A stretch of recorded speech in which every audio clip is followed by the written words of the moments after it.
آج ہم ان کے بارے میں ویڈیو بنانے جا رہے ہیں کہ جن کے دنیا میں آنے سے پہلے ہی بڑے بڑے کافروں کے دل لرز گئے، بڑے بڑے بت زمین بوس ہو گئے، اور جن کے آنے سے ہم عورتوں کو عزت ملی، مقام ملا کہ اگر ماں ہے تو اس کے قدموں کے نیچے جنت ہے، اور اگر بیٹی ہے تو رحمت ہے۔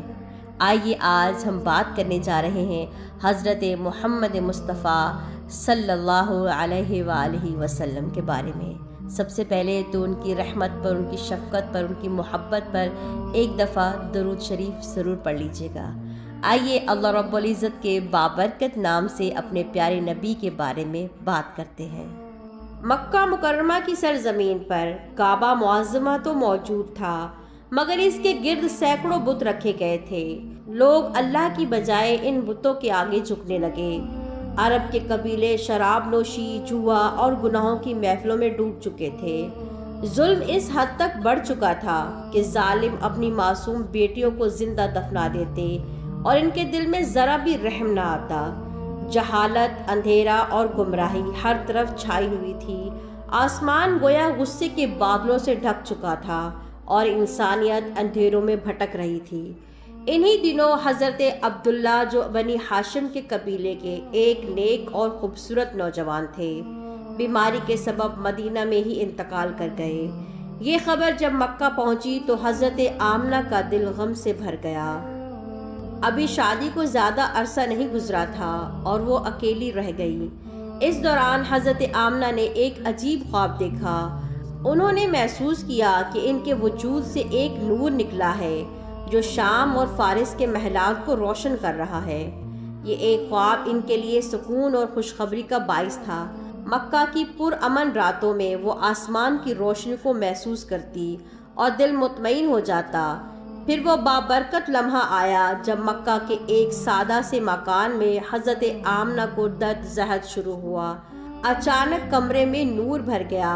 جیسے ہی معصوم بچہ دنیا میں آیا، گھر کے ہر کونے میں روشنی پھیل گئی۔ سبحان اللہ۔ دائی شفا بنت عمران ان کی خدمت کر رہی تھی۔ ننھا بچہ سفید کپڑے میں لپٹا ہوا تھا اور اس کے چہرے سے نور کی کرنیں پھوٹ رہی تھیں جنہوں نے ساری فضا کو روشن کر دیا تھا۔ حضرت عبد المطلب کو پوتے کی خبر ملی تو وہ خوشی سے پھولے نہیں سما رہے تھے۔ وہ بچے کو گود میں لیے کعبے کی طرف بڑھے اور وہاں کھڑے ہو کر اللہ کا شکر ادا کیا۔ قریش کے سرداروں کے سامنے اعلان کیا کہ اس بچے کا نام محمد ہوگا۔ یہ نام اس وقت عرب میں نہ کے برابر سننے کو ملتا تھا۔ لوگ حیران بھی تھے اور خوش کہ عبد المطلب نے اپنے پوتے کا نام انوکھا رکھ دیا۔ پیدائش کے ساتھ ہی عجیب و غریب معجزات ظاہر ہوئے۔ فارس کے محلات ہلنے لگے اور ان کے 14 کمرے زمین بوس ہو گئے۔ مجسمیوں کی وہ آگ جو ہزاروں سال سے جل رہی تھی اچانک بجھ گئی۔ صحبہ جھیل کا پانی خشک ہو گیا۔ آسمان پر تارے ٹوٹ کر چمکنے لگے اور رات دن کی طرح روشن ہو گئی۔ بتوں کے مندر زمین بوس ہو گئے۔ جنات کو آسمان سے بھگایا جانے لگا اور ان پر آگ کے شعلے برسانے لگے۔ مکہ کے لوگ حیران زدہ ہو گئے کہ انہوں نے ایسی روشنی کبھی نہیں دیکھی اور ایک دوسرے کو دیکھ کر حیران میں پڑے ہوئے تھے۔ عورتیں حضرت آمنہ کو مبارکباد دینے آتی رہیں۔ حضرت آمنہ بچے کو گود میں لیے مسکرا رہی تھیں اور ان کے چہرے پر سکون اور اطمینان چھایا ہوا تھا۔ حضرت عبد المطلب نے پوتے کو قریش کے سرداروں کے سامنے پیش کیا۔ سب حیران تھے کہ یہ بچہ کتنا پر نور ہے اور اس کے چہرے پر کتنا نور ہے۔ حضرت محمد مصطفیٰ صلی اللہ علیہ وآلہ وسلم کے ہاتھوں سے روشنی پھوٹ رہی تھی۔ کچھ دنوں بعد عرب کی عورتیں دودھ پینے والے بچوں کو دیہات لے کر جانے کے لیے مکہ آئیں۔ انہی میں حضرت حلیمہ سعدیہ بھی تھیں۔ انہوں نے حضرت محمد صلی اللہ علیہ وآلہ وسلم کو گود میں اٹھایا تو ان کے دل میں عجیب و خوشی کی لہر دوڑ گئی۔ جیسے ہی انہوں نے بچے کو گود لیا، ان کی سوکھی اونٹنی تیز اور طاقتور ہو گئی۔ ان کی بکریوں کے تھن دودھ سے بھر گئے۔ گاؤں والے حیران تھے کہ یہ کیسے ممکن ہوا۔ وقت گزرتا گیا۔ جب حضرت محمد مصطفیٰ صلی اللہ علیہ وآلہ وسلم کی عمر 6 برس ہوئی تو حضرت آمنہ انہیں لے کر مدینہ گئیں تاکہ اپنے عزیزوں سے ملاقات کرا سکیں۔ مدینہ کے قریب کھجوروں کے باغات اور اونٹوں کے قافلے کے ساتھ وہ سفر کرتی رہیں، مگر ابوا کے مقام پر حضرت آمنہ بیمار ہو گئیں اور انہوں نے وہی وفات پائی۔ ننھے محمد صلی اللہ علیہ وآلہ وسلم اپنی والدہ کے پہلو میں بیٹھے ہوئے یتیمی کے غم میں ڈوب گئے۔ اس کے بعد حضرت عبد المطلب نے یتیم پوتے کو اپنی گود میں اٹھایا۔ وہ کعبہ کے پاس بیٹھ کر دعائیں کرتے، ان کے چہرے پر فکر و کرب نمایاں ہوتا، مگر ساتھ ہی وہ اپنے پوتے کو خاص محبت سے رکھتے۔ جب وہ قریش کے سرداروں کے ساتھ بیٹھتے تو محمد صلی اللہ علیہ وآلہ وسلم قریب کھیلتے اور سب انہیں دیکھ کر خوش ہوتے اور مسکراتے۔ رات کے وقت عبد المطلب آرام کرتے اور ننھے محمد ان کے قریب سکون سے سو جاتے۔ دادے کی محبت اور رب کی حفاظت نے یتیم نبی صلی اللہ علیہ وآلہ وسلم کو زندگی کے ہر لمحے میں سنبھالے رکھا۔ تو یہ تھا حضرت محمد مصطفیٰ صلی اللہ علیہ وآلہ وسلم کی پیدائش سے پہلے کا مختصر واقعہ۔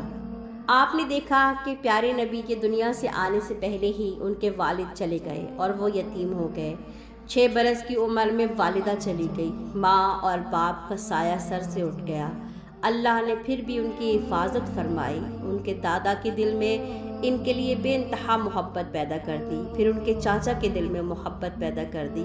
کس طرح سے پیدائش سے پہلے اور بچپن میں 6 سال کی عمر میں ہی ان کے اوپر آزمائشیں آئیں، اور جب تک محمد صلی اللہ علیہ وآلہ وسلم دنیا میں رہے 63 سال کی عمر تک ایک آزمائش ختم ہوتی تھی تو دوسری شروع ہو جاتی تھی۔ پوری زندگی صبر و شکر کے ساتھ گزاری۔ ان کا صبر ایسا تھا کہ جن کی مثال ہمیں کتابوں سے نہیں بلکہ قرآن سے ملتی ہے۔ ہم اس نبی کے امتی ہیں جنہوں نے قدم با قدم اللہ کے شکر سے زندگی گزاری۔ ہم اس نبی کے امتی ہیں جن کے اوپر کتنی بھی بڑی سے بڑی مشکلات آئیں، انہوں نے اللہ کی طرف رجوع کیا۔ ہم اس نبی کے امتی ہیں کہ جنہوں نے اپنے پیٹ پر پتھر باندھے لیکن حرام کے لقمے کو اپنے اندر نہیں ڈالا۔ ہم اس نبی کے امتی ہیں جنہوں نے ہمیں اخلاق، تمیز، ادب، احترام، ماں باپ کے ساتھ سلوک، بیوی کے ساتھ سلوک، شوہر کے حقوق، گھر والوں کے حقوق، پڑوسیوں کے حقوق، تمام زندگی کا طرز عمل سکھایا۔ ہمارے نبی نے بچپن سے لے کے جوانی تک پھر بڑھاپے تک ہر پوری زندگی کا لمحہ ہمیں سکھایا ہے کہ آپ نے اپنی زندگی کو کیسے گزارنا ہے۔ اگر چھوٹی سی مثال لی جائے گھر کی تو آپ دیکھیں، سونے کا طریقہ، اٹھنے کا طریقہ، بیٹھنے کا طریقہ، گھر سے نکلنے کا طریقہ، گھر میں داخل ہونے کا طریقہ، پانی پینے کا طریقہ، کھانا کھانے کا طریقہ، یہاں تک کہ بیت الخلاء میں جانے کا طریقہ، زندگی کے تمام طریقے ہمارے پیارے نبی نے ہمیں سکھائے ہیں۔ اور اگر ہم ان کے بتائے ہوئے طریقوں پر عمل کرتے ہیں، ہمیں فائدہ کیسا ہوتا ہے جانتے ہیں آپ؟ ہماری دنیا بھی خوبصورت ہوتی ہے، بیماریوں سے پاک ہوتی ہے، ہر طرف سے خوشی محسوس ہوتی ہے، اور آخرت تو ہے ہی کامیابی۔ ہم کیوں آج کل اتنے ذلیل و خوار زندگی میں ہو رہے ہیں؟ کیوں ایسے عذاب آ رہے ہیں ہم پہ؟ پانی کا عذاب، آسمان سے بادل پھٹنے کا عذاب، سیلاب کا عذاب، بارش کا عذاب، مہنگائی کا عذاب، بچیوں کے ساتھ زیادتیوں کا عذاب، لڑکے محفوظ نہیں ہیں، لڑکیاں محفوظ نہیں ہیں، مدرسے مساجد محفوظ نہیں ہیں۔ اس کی صرف ایک ہی وجہ ہے، وہ ہے ہم نے اپنے نبی کی سنت کو چھوڑ دیا، ہم نے ان کی زندگی کو چھوڑ دیا۔ آج اسی لیے ہم ناکام ہیں۔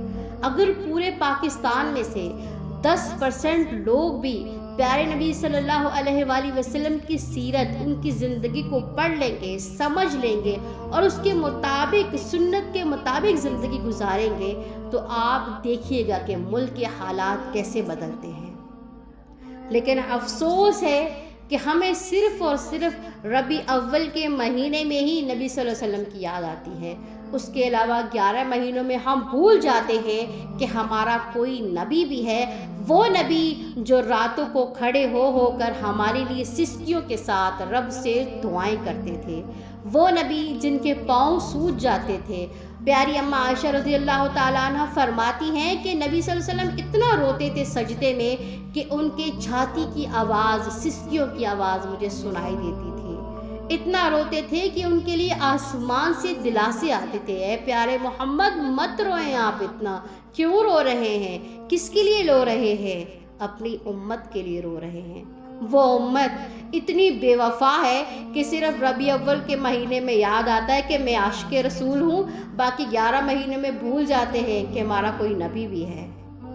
افسوس کا مقام ہے ہمارے لیے۔ ہمیں اپنے آپ کو بدلنا ہوگا۔ ہم قرب قیامت کے بہت ہی زیادہ قریب پہنچ چکے ہیں۔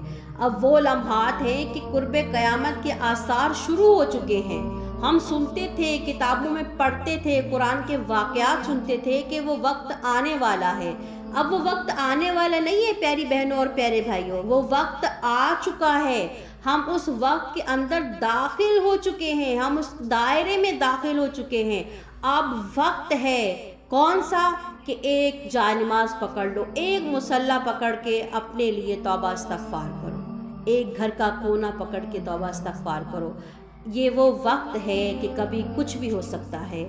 یہ صرف کہی گئی بات نہیں ہے، ہمارے پیارے نبی صلی اللہ علیہ وآلہ وسلم کی حدیث ہے کہ قرب قیامت کے قریب جب دیکھو کہ چاروں طرف فتنے پھیل جائیں تو گھر کا ایک کونا پکڑ لینا اور توبہ اور استغفار کرنا، کیونکہ اس وقت کبھی کسی بھی وقت کچھ بھی ہو سکتا ہے۔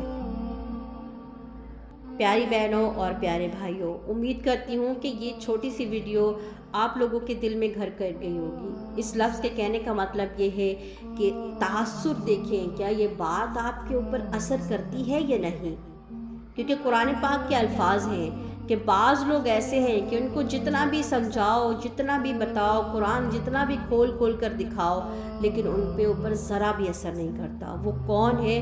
وہ لوگ منافق ہیں۔ تو اپنا جائزہ آپ خود لیں، کیا واقعی پیارے نبی کی باتیں، قرآن کی باتیں اور اللہ کے احکامات کے مجھ پر اثر کرتے ہیں یا نہیں؟ اگر کرتے ہیں تو شکر ادا کریں رب العالمین کا، اگر نہیں کرتے تو اپنی آخرت کی فکر کریں۔